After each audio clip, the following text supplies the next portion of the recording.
Olá, aluna! Olá, aluno! Como vocês estão? Eu espero que estejam bem.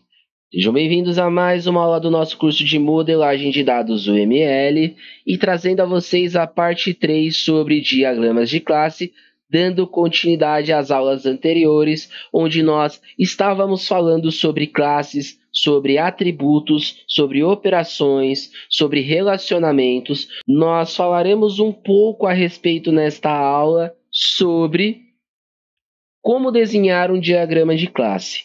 Então, aqui nós vimos em aulas anteriores o que são os diagramas de classe, para que eles servem, o que são as classes, quais são os atributos, o que são identificados, quais são as operações, como que é feito os relacionamentos, quais os tipos de relacionamentos, quando usa cada tipo de relacionamento. Então, todas as regras pertinentes para se criar um diagrama de classe nós já sabemos. Então, aqui basta saber como colocar tudo isso em prática, ou seja, como nós podemos usar tudo o que nós vimos para começar a desenhar um diagrama de classe. Então, vamos lá. Os diagramas de classe eles andam de mão dadas com o design de orientação a objetos. Para quem não sabe o que é um objeto, é qualquer coisa dentro de um sistema que tenha interação com o usuário. Um botão é um objeto, um menu é um objeto, um banner é um objeto, um link é um objeto e por aí vai, beleza? Assim, saber o básico é uma parte fundamental para poder desenhar bons diagramas de classe. Quando necessário para descrever uma visão estática de um sistema ou suas funcionalidades, você deve desenhar diagramas de classe. Aqui já estou dizendo mais uma vez, quando utilizar os diagramas de classe. Tem aqui textinho para vocês, anotem no papel de pão, folha e caneta na mão. A seguir os passos que você precisa seguir para criar diagramas de classe. Vamos lá. Primeiro passo, identificar os nomes das classes, beleza? Então, partindo para um cenário hipotético, e eu não vou dar de novo o cenário de pizzaria, acho que vocês já estão enjoando disso daí. Vamos colocar aqui um cenário hipotético bem diferente. Vamos colocar um cenário hipotético de um hotel, tá? Primeiro passo para mim fazer um desenho de diagrama de classe é identificar os objetos primários, ou seja, o que o sistema vai ter, o que o sistema vai guardar, quem são os usuários que vão utilizar, o que precisa existir no sistema para poder haver a hospedagem. Então, eu vou fazer aqui um mapeamento básico. Eu preciso ter hóspedes, então vai existir uma classe chamada hóspede. Eu preciso ter quartos, então vai haver uma classe chamada quartos. Eu preciso ter agenda, então haverá uma classe chamada agenda. Eu preciso ter funcionários, então haverá uma classe funcionários. E aí dentro de classe funcionários pode haver várias outras classes. Pode haver cozinheiro, pode haver faxineira, pode haver rumadeira, pode haver o cara que leva a mala, enfim. Então aqui o primeiro passo é fazer a identificação fundamental, tá bom? Segundo passo é o que? Distinguir as relações. Ou seja, determinar como cada uma das classes ou objetos estão relacionados entre si, que é o que nós vimos na aula anterior. Quais as ligações que uma classe tem com a outra? Quem é dependente de quem? Qual tipo de ligação? É um para um? É um para muitos? É zero para um? É zero para muitos? Entenderam? Então aqui é bem importante de vocês entenderem. E aí, olha só, cuidado com as semelhanças e abstrações entre eles. Isso ajudará aos agrupá-los e desenhar os diagramas de classe. Terceiro passo, criar a estrutura. Ou seja, primeiro, adicione o nome das classes e ligue os conectores apropriados. Então, se nós viermos aqui, eu, por já ter feito a classe cliente na primeira aula, acabei acrescentando alguns adicionais, porque nós vimos sobre as características, que são os atributos, as operações, e aí após isso já estar pronto, nós fizemos a outra classe que é o pedido, beleza? Só que o correto é nunca haver isso daqui, ó. Então, o que o texto está dizendo é que primeiro você precisa apenas criar as classes e fazer os relacionamentos entre elas, e os atributos você acrescenta após.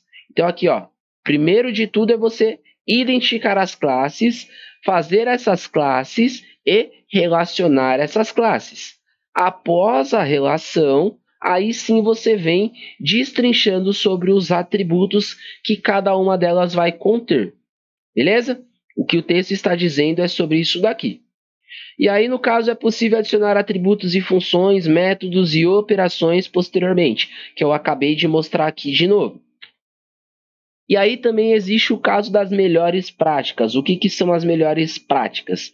No conceito geral, é aquilo que deixa o seu trabalho mais profissional, mais organizado, otimiza mais o tempo, deixa mais fácil, mais rápido, às vezes mais simples, com mais detalhes, mais robusto, mais complexo, mais perfeito e por aí vai. Os diagramas de classes podem tender a ficar incoerentes à medida em que se expandem e crescem, ou seja, pode começar a ficar bagunçado. É melhor evitar criar diagramas grandes e dividi-los em diagramas menores que podem ser ligados entre si mais tarde. Vou colocar aqui um outro cenário hipotético. Estou fazendo um sistema de gestão empresarial. Nossa, se eu fizer um sistema de gestão empresarial, eu tenho de fazer vários módulos do sistema, porque cada módulo vai ser dependente ou vai ser necessário para um departamento. Então vai ter um módulo específico para o de RH, um outro módulo específico para departamento pessoal, um outro módulo específico para suporte do TI, um outro módulo específico para quem é de marketing, um outro módulo específico para quem é o coordenador do sistema, a área do TI, desenvolvimento e etc. Um outro módulo específico para diretoria, um outro módulo específico para operação, um outro módulo específico para marketing, um outro módulo específico para vendas. Só aqui eu já falei 10, beleza? Então imagina você criar um diagrama complexo que cada módulo aí vai ter muitas coisas para serem destrinchadas. Então imagina você criar tudo isso em um lugar só. Então aqui as melhores práticas é o que? Você dividir e desenhar cada um desses dois módulos separados e após você junta eles se necessário, beleza? Você pode muito facilmente fazer isso com Creately, que é uma ferramenta, ajuda a melhorar a legibilidade dos seus diagramas. Usando simples notação de classe, você pode criar rapidamente uma síntese de alto nível no seu sistema. Um diagrama detalhado pode ser criado separadamente, conforme necessário, e até mesmo ligado ao primeiro para fácil referência. Quanto mais linhas se sobrepõem no seu diagrama de classes, mais ordenada se torna. O leitor vai ficar confuso ao tentar encontrar o caminho. Certifique-se que não há duas linhas que se cruzam, ou seja, nunca deixar duas linhas passando em X, em cruzamento, né? Use cores para agrupar módulos comuns. Cores diferentes em classes diferentes ajudam o leitor a diferenciar entre vários grupos.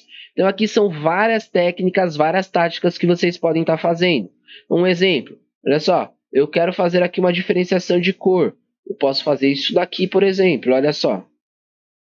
Beleza? Então eu consigo falar aqui que são classes diferentes. As ligações eu posso fazer de outras formas. Eu posso fazer as alterações aqui ao lado direito. Então, ó, deixou de ser uma linha contínua e virou uma linha pontilhada. Eu vou pressionar Ctrl Z. Posso vir aqui ao lado direito e usar as notações mais apropriadas. Olha só. Tem aqui, ó, um para muitos. Acabei de passar por ela aqui, ó. Aqui, ó. Poderia usar essa notação aqui, por exemplo. Enfim, tudo isso você utiliza como prática e técnica nas melhores práticas, beleza? Então, esta aula é mais para vocês entenderem como pegar todo o aprendizado das duas aulas anteriores e como transformá-los em produtividade, né? Colocar em alta performance para vocês performarem melhor. Bom, esta aula eu não vou me estender muito, é mais informativos, mais dicas para vocês também terem notações. A partir da próxima aula nós faremos aqui alguns exercícios bem bacanas para fixar tudo o que nós acabamos de aprender nessas 3 aulas anteriores, beleza? Vou ficando por aqui, me despeço de vocês, fiquem com Deus e até breve.